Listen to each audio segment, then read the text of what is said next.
Yo, what is good? What is going on? And welcome back to another video.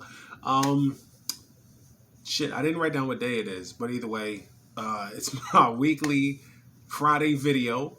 Um, yeah, man. So you guys always get an update as far as where I'm at with NoFap, where I am with my life, how things have changed, but also how I'm getting through challenges, right? Because that's the big thing, when it comes to uh, your overall just growth and development. But it's been a good week, right? Just I find it funny because in my last video, I was very intentional in speaking about. Excuse me. I was very intentional in speaking about um, setting yourself up for success when you are on your journey for just improving your overall quality of life, and how a big part of that is making sure that you have the right mindset that isn't stuck on, well, once I get positive, once I'm happier, all the bullshit goes away, in which it doesn't, because the BS, the challenges, the hard times, the moments where we're tested emotionally, essentially those need to continue to happen so that we can gauge our growth, but also so we can implement what we've practiced. I mean, what's the point in learning karate if you're never going to spar?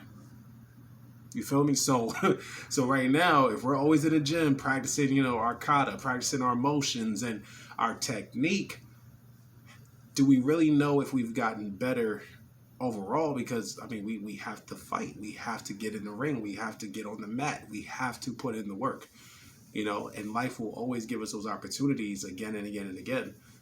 And again, like I said, of course, how we handle those situations does improve. But sorry, I'm a little sick. Like I was a little stuffy. This is actually the best stuff that I felt all week. It hit me, I want to say like Sunday-ish, and just little by little, it was just, but it's not the thing, which is good. I have plenty of at-home tests, all negative. Your boy is good. Um, excuse me. But yeah, but just overall, it was funny because as I mentioned that, suddenly a couple days later, I found myself having I don't want to say it was a difficult conversation, but it was a conversation that thankfully I have more awareness now. And when it came up, I felt certain emotions and things coming back up, and I handled it very well. Excuse me. Um, I know I did, and it was just like I gave myself that grace. I gave myself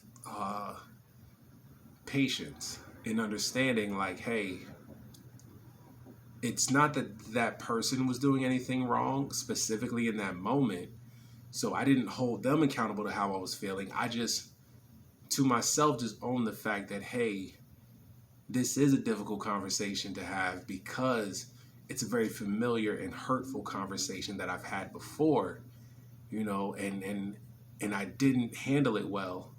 To be honest, I've never handled it well, so at least I can be just more aware of my feelings and emotions in that moment and really choose how I'm going to respond, or more importantly, how I'm going to communicate, and oddly enough, when you become more aware in this way, you will get better at communicating things, and you'll realize that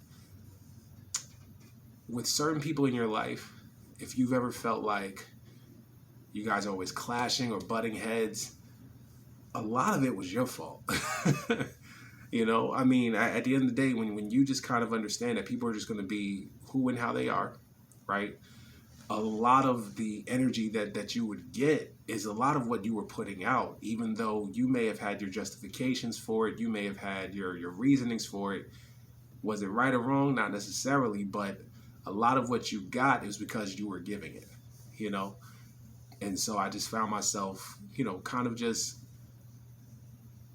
for lack of a better phrase, I was definitely in my feelings for a little bit, but I didn't allow it to affect how I chose to communicate positively thereafter. And then oddly enough, a couple moments later, the conversations were good. You know, the interactions were great. Whereas before, how I would have handled those situations, it wouldn't have gone so well. You know, between both of us. You know, and oh, shout out to KF. Definitely had a really good question I wanted to address. Have you handled your resentments? All the years we were weak due to fapping and addictions and all kinds of traumas, people treated us unfairly. With NoFap, they come up to the surface. Do we ever get over them? Yeah, you do.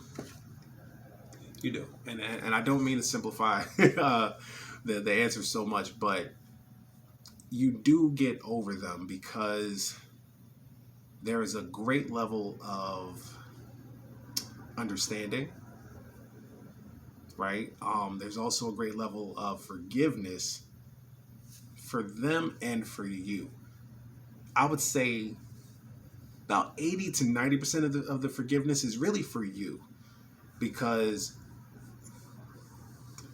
when you're growing and you're, you know, essentially just building yourself and so on and finding your purpose, and you start holding yourself to a certain standard, you start having values for yourself, you start becoming far less of a people pleaser, which in turn means you are now more so choosing a life of being alone, but not lonely. You know, you prioritize your peace over anything else. And if that means you are more at peace with time to yourself, then that's the life that you choose. But it allows you to focus more on yourself, more on your purpose. A lot of the resentments just simply come from the fact that we were looking towards them to give us some sense of validation or some sense of approval. You know, that in turn, if we've gotten that from them, then great. We feel valued, we feel worthy, we feel appreciated, respected, we feel loved. On this journey I'm on now, I give that to myself. I honor myself. And I've learned that a lot of the resentments I had towards other people and how they've hurt me and treated me, a lot of it had more to do with the fact that I know I didn't honor myself in that moment. I should have spoke up. I should have established some kind of boundary. But I figured if I give them what they want, that they would like me and appreciate me and respect me, and it still didn't happen. So I lost twice on that end. You feel me? So a lot, yeah, like what I've learned is that a lot of the resentment I had towards other people for the things that they did, how they did it, and what they did, it's not like I didn't know or see it. It's just I allowed it to happen. And I never addressed it when it did happen because I was afraid of conflict. I was afraid of confrontation. You know, I processed in my head that to call someone out meant that it's going to be an argument, and my God, people aren't going to like me. You know, like I was more afraid of that than simply saying, no, I deserve a certain level of respect here. Like I deserve that. So if I address it and they don't choose to fix it, they can get the hell out of my life. Like, listen, my cutoff game is very strong these days because I've learned I'm happiest now and genuinely don't need anybody. Anyone that's in my life is because I want them to be there. And there's a big difference in that. And honestly, the more I operate that way, truth is, the universe, God, whatever you want to call it, is bringing more and more people into my life, into my circle. Do I let people into the inner circle? Maybe not quite. Like there's still qualifications there and boundaries, you know, and as long as people want to, you know, follow the rules and play along, yeah, you're going to get closer to this, to my heart. Cool. But right now, yeah, it's like I'm noticing there are just more and more people just gravitating towards me. Way more people gravitating towards me. And of course, a lot of them have potential, which is great. You know, some people kind of, you know, saw some things, didn't really like. Cool. They're gone. It is what it is. Nothing, I'm not angry, not evil about it. Get the fuck out of my life. There was none of that. It was just cool. We're just not going to communicate. And that's okay. That is okay. That is so okay. Not everybody's going to fit into your energies, into the not everyone deserves access to your energy, you know?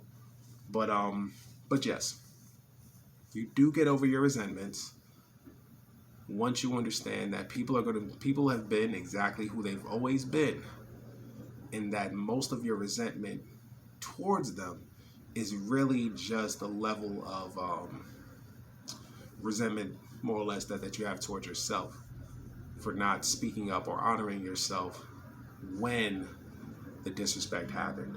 You know, you kind of lived a boundaryless life, have had boundaryless friendships and relationships with people, and so because of that, you know, you always kind of assumed that people would do the right thing as long as you did the things that you felt would make them like you.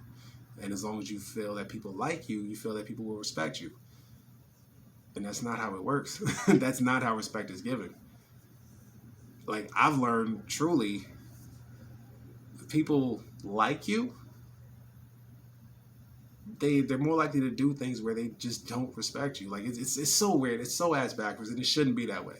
You know? I mean, of course, some people say, you know, fear grants respect, but that's not it. It's just when you're always being a yes man to everybody, yeah, you won't be respected. You won't be at all. But when you can call people out on their shit and tell people that this is how the show should run, and if they choose not to, that's okay. They can go in their way and run the show however they see fit. People respect leadership. People respect authority. Not saying you are the king and run everybody else's life. It's just, no. You're saying, hey, if you want access, this is how it goes. That's it. You know, if they're along for it, great. If they're not, that's fine. Not everybody's going to be for you, and that's something else too. Like that's a big lesson I'm trying to teach my daughter. Not everybody's your friend.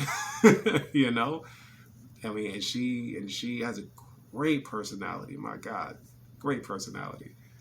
You know, but she has this one little friend that I'm just not too fond of. You know, little girl's kind of rude, kind of nasty. You know, but it is what it is. My baby, she'll be going to another school next year, so it'll be a new set of friends to worry about and deal with. But yeah, man. So thank you for that question. It's weird too, because during the week, and this is essentially what the topic of the video. A friend of mine had put up a post. I'm actually gonna read it. Let's see, where is it? Damn, I gotta find it. See, I can't stand Facebook because Facebook will refresh and it'll bring up a whole new screen of stuff, and you're like, yo, what the hell? That's not what I was just looking at. But hold on, I'm gonna find it. There we go. All right, so essentially, the post was about what do women need a man for, and what do men need a woman for, kind of thing. So the way he put it, he said, ladies, can you tell me what a woman needs of a man these days? And men, why is it important for you to be needed? And what do you feel you should be needed for? So I responded to that with very simple. I said, I'd rather be wanted than needed. And when I said that, there was another gentleman. Let me see. Can I find his response? Hold on. There's a gentleman that commented saying something along the lines of that he rather be needed. Hold on. I'm really trying to find it. Give me a second. Because I don't even, like, a lot of people commented. Yeah, so the dude said, I'd rather be needed. I keep mine on a short, and it looks like he started to spell leash. He spelled LEA ... And then he was like, never mind. I felt bad for the dude because, okay, so my view on that, specifically being needed versus wanted. I'd rather a woman want me than need me. For me, when a person feels like they need somebody, it's really out of survival. Oh, I need you because it's a resource or something that they can't provide for themselves. But more importantly, when the person is in survival mode, they're far more likely to have not only one need, but multiple needs. And even if you satisfy one of those 5 needs, they'll have other people around them who can satisfy those different needs. And I don't know, I just feel like personally, when someone feels like they need somebody, those aren't the people that they're most committed to. Especially when it comes to women and dating. Like, literally, think about it. Most of the men that a woman may have in her life, right? In which she either like cheated on him or whatever, or she's just not that into him but kind of keeps him around, friend zones him, whatever. More than likely, that is somebody that she needs in her life. But who is she chasing? The man that she wants. Even if that person doesn't meet any of her needs, she goes for the man that she wants. A woman is far more committed to a man that she wants than a man that she needs. The man that she needs, he's the one that has to do a lot of convincing. A lot of convincing. And usually later on in life, after things don't work out, after a few kids, maybe a failed marriage or 2 or whatever, that's when they go back to try to, establish themselves with the man that they need. Like, trust me, and they know exactly who they are. They know exactly what needs are being met. They know who is necessary for them and why they have them in their lives and so on and so forth. But women are far more committed and much better partners to the men that they actually want. Even if everybody's like, yo, but girl, like, he's horrible, he's this, he's that, like, what are you doing? She knows that, but that's still who she wants and desires. I'd rather be the man that a woman wants. And yes, it's a bonus if I'm the one that she wants and supplies, her needs. But I mean, it's rare for the two to happen because she's usually getting her needs met in other ways. And it was funny because I was kind of going back and forth with someone else about this topic, because I said, a woman will have her needs met from you, but she's in survival mode, so she's not fully committed. She's more than likely going to have her needs met by a bunch of different men, or if she cheats on you, because that guy meets another need. And he was like, yeah, but a woman could want you and want somebody else. And I said, it's possible, yes. But statistically, if you genuinely look at it, the man that a woman's always running back to is the one that she wants. I mean, yeah, she might, they might take a break or whatever, but it's harder for women to want more than one man. The man that she wants is the one she's always going back to. The men that she needs are the ones she's almost always playing. Like, kind of just keep, touching base, kind of just, holding on to them, but it's not truly who she wants. So yeah, I mean, it was a good topic. I definitely wanted to bring that up today for sure. But other